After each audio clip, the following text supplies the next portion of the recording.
erkeğin ve zinanan. Belki tamam insan Müslüman kafir. Belki tamam hayvanı da babır zat insanın tabiatını koyuğlu zat näme? İnsanın gayreti. Namusuna ediyen gayreti. Ohun bir tofor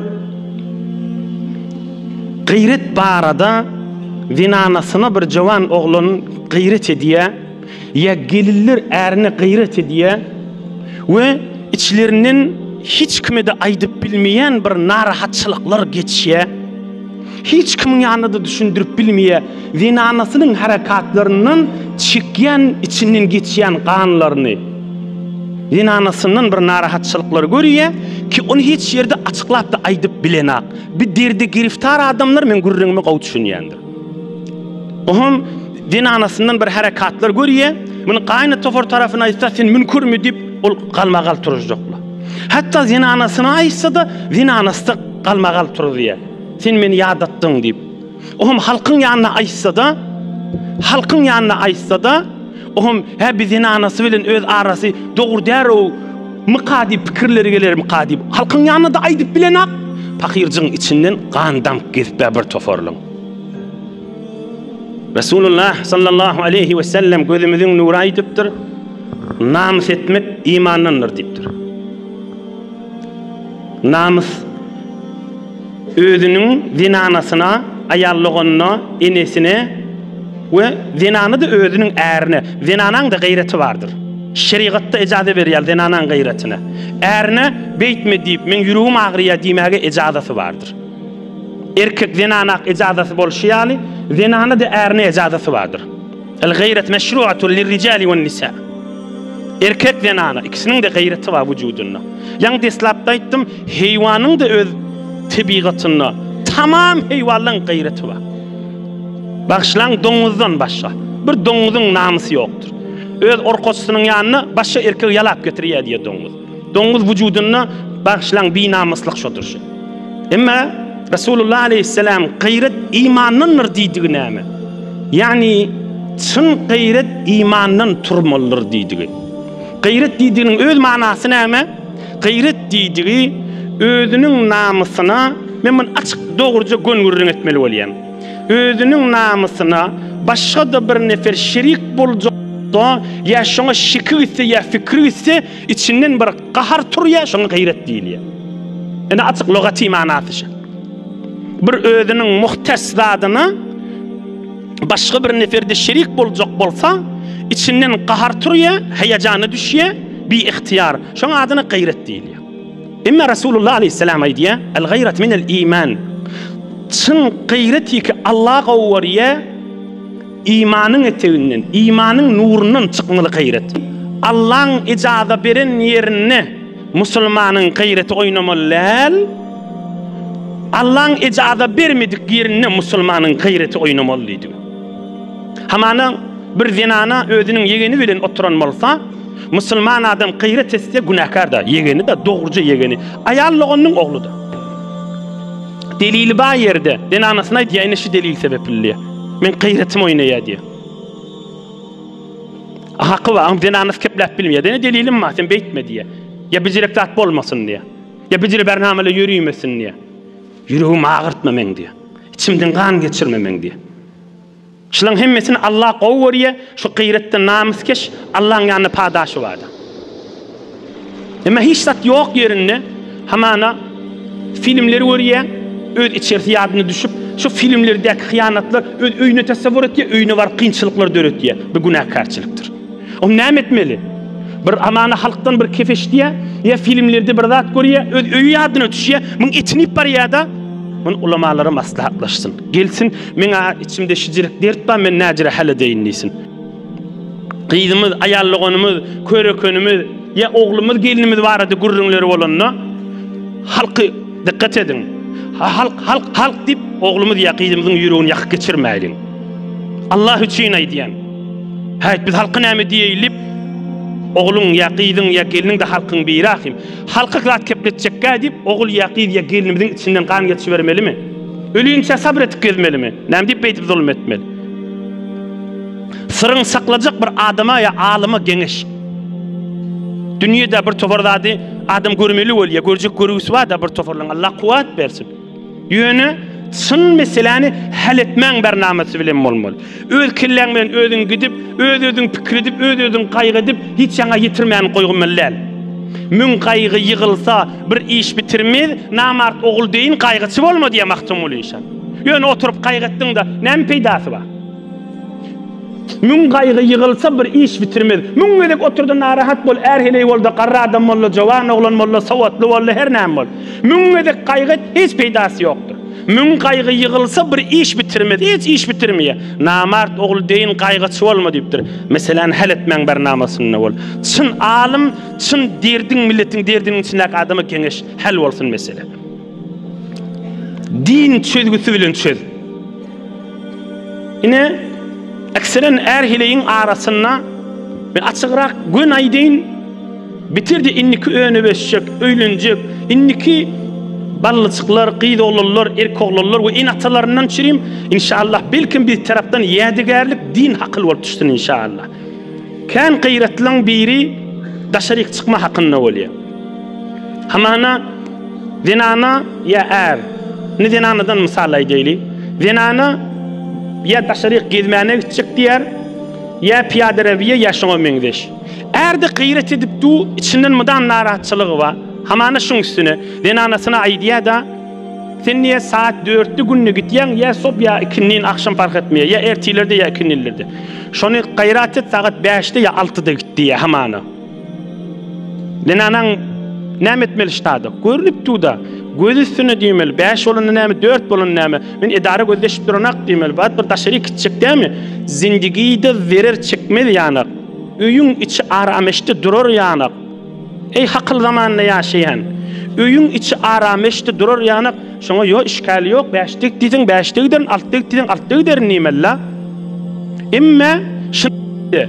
Bas endi men hemme adyma gir berýän näme işgali bar men 4'lik denim diýse, eğer hamany içinden bir zat bolul pikir haraplyk bar da, eğer pakirin pikir haraplygyny öňküden metir artdyrýar. Öňküden metir muň içinden gan geçýär. Bu aýdyp bilen agahym içindäki zadyny, ya pakirin beýany ýok, ya aýtmany çekinýär. Hiç kime de aýtyp bilmeýär. Öz enatasyna, ganyna gaýnatasyna, ahunyň ýanynda da aýtyp bilmeýär. Emma içinden bir gayret bar, hamana şu 4'te çyksa falan zenany bilen gitýär, ya şoňa ýüregi ýanýar. Açık aydın meseleni. Ya 4'te gitse hamana şu hıyabanın başka da bir erkek çıkyamıştık. Şonu öz yanından fikri harapmıştık. Ya her näme bolsun delili. Pakirin içinden bir zat aylanyp ötýär, megir şoň şerik zindegisi, megir şoň zinanasy şoňa hemkary etmelärmi? Näme diýmeli? Bolýar diýmeli 4'te çykmaýyn, 5'te çykyň. Bugun gitme diýen gitmeýin. 2 mil gowursak bolýar diýmeli. Emel zinanasy näme diýe? Ýok diýe men o falany baňa zor daşarda gözleşip ötdi men oňa näme diýen men ondan utanýan diýe. Ondan näme diýip utanmaly? Zindigiň gaýlamada. Hani hakyl, hani terbiyeti ijtimai, hani zindigileri saklamak, hani evvel öz öýüň saklamak. Hudaý näme diýe? Rasulullah näme diýe? Din näme diýe? Kur'an näme diýe? Hakyl näme diýe? Sowat näme diýe? Mantyk näme diýe? Ilim näme diýe? Kafirler näme diýe? Evvel zindigiň sakla diýmem. Ya evvel halkın göwnüni gör diýem. Evvel boýdaşyň güldür diýem. Evvel dosuň güldür diýem. Hiç gaýsa aýtmaýar daşyn. Fakat ştak gezek galanlarda hiç kim kepinine kulak asmıyor. Şehitlikte ne kadar zindigiyle iyda galiye, ya da dargıya. Mıdam narahatçılıkta. Ansatçık sadece hakkın. Bitirdi şuurun kaynata var değil mi? Oğlum giyin olmalı. Saat 5'te 6'da çıka diyedim, 6'da gider değil mi? O boydaş filan giyin oraya mı? Yıkı gitne mi?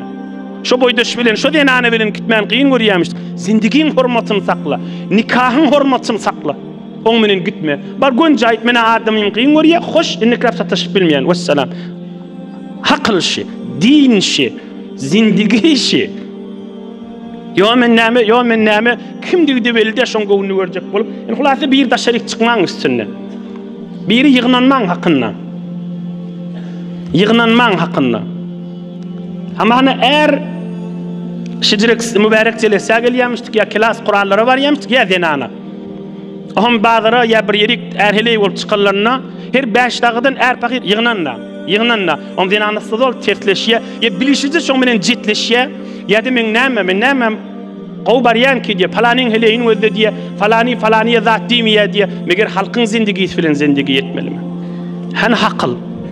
Hani bir il günün tahsilat direk qaşın bar ya. Meger tahsilat deyip, ilm deyip, akıl deyip, din deyip hem şu dünyanın hem ahiretini abad etmek değil mi? Yani ki fakat men demek mi? Men ulmeli, men rahat bolmalı, men uğruma hiç kim haber etmeli. Yo, menlik, men megu, tato, negerdi, meslemen, on şeytan ayıptıra. Men neyseniz, men yar şeytan olarsınız deyiptir. O men neydi o yıkılır, tamam oldu. O uğruna girmeyin, ini yığınan man gurrunu. Yığınan niye değil mi? Ha bolya, çeşim yığınan neyin neyimel, ağıllam şoğun ayıttırıp görmeli da, her 5 dağıdan ayıtıp durmalı, iz narahatçılıkta. Hatta bak enatsasına aydiye erkek oğlanın kaynanası. Senin neden bir qıydımız qowy, bir qıydımız näme ya oğlan tarafa. Bizim oğlumuza eziyet berýär. Birji aňsatjak şoň diýenini edam Allah, zindigiň hatyrasyndan çyrimde bolsa. Ey jemaat, men bu aýdanymy jame agym dönüm bolmaýar. Oğul gelin bolmagy aýtmal. Hay qyydym diýmel. Ene göze aňsatjak sadajy hakıl. Bir an nikah hormatyn sakla, bir de äriň gıyretine hormat goý diýmeli. Qyyn zatmış. Erkeğe de aytmalı. Hey oğlum diýmeli. Hey yegenim diýmeli. Hey ağam diýmeli. Hey inim diýmeli. Toya bagat şirket et ýerleri bar. Geliniň nagat ýanyna daýdalary bar. Nagat ýengileri bar. Nagat toya galmagal et ýerleri bar. Altyn kyzyl aljak bolsa, sefin aljak bolsa, mehrinden çünkü ýaşullun galmagalyny öz boljak. Toyda da behem ýejek bolýar. Iki daga oturup hakly aýtmaly. Hey oğlum diýmeli. Gelýän zenanaň nikahynyň hormatyny sakla, zenanaň da gyreti bardyr. Çoň da gyretiniň hormatyny sakla diýmeli. Hakyllanma gerçi. Şuurunlar ya gömülmeli kalmalı görün. Oy gelin gıydın içinden kan geçtin. Oğlanın içinden kan geçtin. Bizim işimiz yok o da atla bilen. Hayt avrayı saklan deyip yaşulluk bolmaz bundan. Buna hakılsızlık diyerler. Buna Hudaýyň yani günahkarçılık diyerler. Yalandan yaşul sorap qaharlanıp başşak bolmasın deyip. Günahkar olur. Allah'dan korksun. Hudaýdan korksun. Meselen helestin, açıklasın, düşündürsün gelinini oğluna gıydını. Halkı gözüne tıkıp keplemesin. Şonda yürüjüğün özdesin. Yürüjüğünde näme geçýär? Qanak geçýär. Qanak geçmez ýal etme. Hey oğlum gözden, hey oğlum. Nikah hormatyny sakla. Geljek zenanaň geliniň de gyreti bardyr, gyretine hormat goý diýmeli. Gıyda daýt, hey gıydym diýmeli. Äriň beraberde nikah hormatyny sakla. Äriň bir özüniň gyretleri bardyr, gyretine hormat goý diýmeli. Wezifäňdir diýmeli.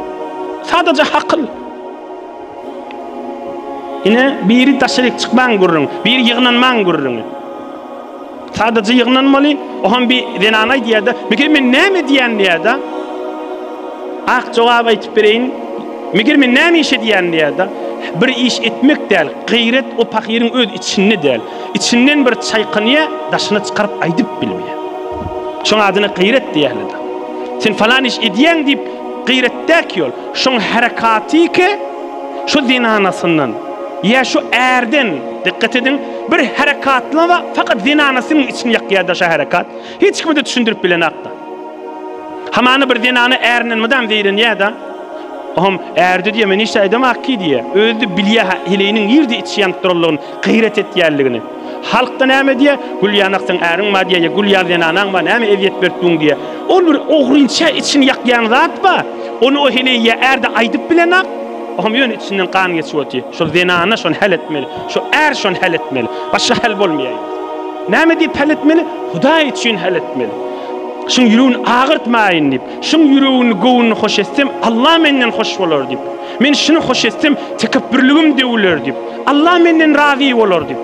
Ýok diýemen näme diýe, men ýadatdyň zindegiden diýe bir eňgar hemkary bilen nagurrun etip duran ýanyk şerik zindegiň ki. Sen nikah var ahim arada. Şey diýdi, sen maňa aýtyp ýadadyň mydam ýygnan diýip.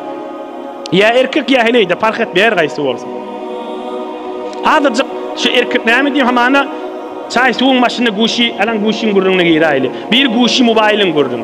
Erkek adamyň elinde guşy bar, ýa anasy mydam beýrenýär da. Çay suwuň naharyň maşyna oýnama diýe, gyret oýnýar. Bu näme şi diýe, işlatdaky diýe, denanysy aýdyp bilmeýär. Ya beýany ýok. Ya da aytmağa çekinýär ki meselen bagşlan sen bir bilen araňma diýmäge. Ýöne içi ýanyp işte erkeğin wezifesi zinanaň arasyndan nikaha we şu zinanaň gyretine hormat goýmaly. Şu zinanaň narahat bolmany şeriatda haqqy bar da. Ene açyk akyskaja hukum şu. Şu zinanaň gyret edip narahat bolmany haqqy bar. narahat bolup erne eziyet berip zindigin behem urmana haqqı yok. Narahat bolmana haqqı wada şeriatda. Näme gıyret oyna otida, zulm edi otida, äri ýahiley biri. Ine bir şoň mobaýlyň gurrüňi. Dert bolup, afet bolup zindigiler dargadyp barýar. Mesela bir erkek adam aydiye, ahuncan gece 2'de 3'te denanası bahem oti. Gece 2'de 3'te duruyan denanan guşi var eline, tableti var. Onu ne ediyen bazı etiyen ni vaytiye diye. Yürüğümüz mudam kan geçiyor diye. Yerde hal olmalı şuurunla cemaatla. Yaşım innen olukan erheleyle. Yerde hal olmalı şuurunla. O bazı ediyenmiştik. O da nikaha ve ere ve heleye hormat koyup aytmalı. Men bir wagt uqym tutmasa bazı ediyenlerin qyyn görama, gayretin oynamasın, açık etmeli, hiç müşkili yok ki. Bitirdi şunu inatalı terbiyet berip aytmalı. Bir 20 yıl bundan odal şayet aytılsa, hey näme gurrun etýän diýilsin. Inne açık bolmaly ha bu gurrunlar. Nikah qıyılıptır, bir hefte geçenak gelin guşy oýnawaty, erdi guşyny koy da diýenne, näme guşy almyllam elimi öýdi ur narahatçylyk. Toya häzir bir hefte geçenak. Inatı terbiyetini aytmalı. Nikaha hormat koy, gayrete hormat koy diýmeli. Gece 2'de 3'te turya bazı edi otel. O bazı ediyenmiştik, doğrudur. Aytmalılar, hormat koymalı. Yüreğin ağırmasın diýmeli. Yo yüreğim ağırya, yüreği ağırsa geregmi de diýmeli. Ama zindigi men geregmi diýmeli. Bu gurrunları şayet yankı gelin ya erkek eşteni bilen şayet gülüp soğusun ha. Allah'ın yanına katı günahkar olur. Ve bir de inniki öňü weselleri Huda için terbiyet verin. Oğul gıydığında aydın, nikahdan öňçer hatmen aydın. Allah için aydın. Dostlarınızda aydın, yegençiklerinize aydın. Ya beyliki ganimet sözün ötçek var. Nikahın için ne otun? Näçe wagtlar nikah ýamyzda aýdýas. Nikah ýamyzda aýdýas. Dinanandır. Hormatyny sakla ve gayret. Äriňdir. Nikah hormatyny sakla. Men şoň zinanasydyr nip boýnallygyň bolýandyr. Men şoň zinanasydyr nip boýnallygym bolýan.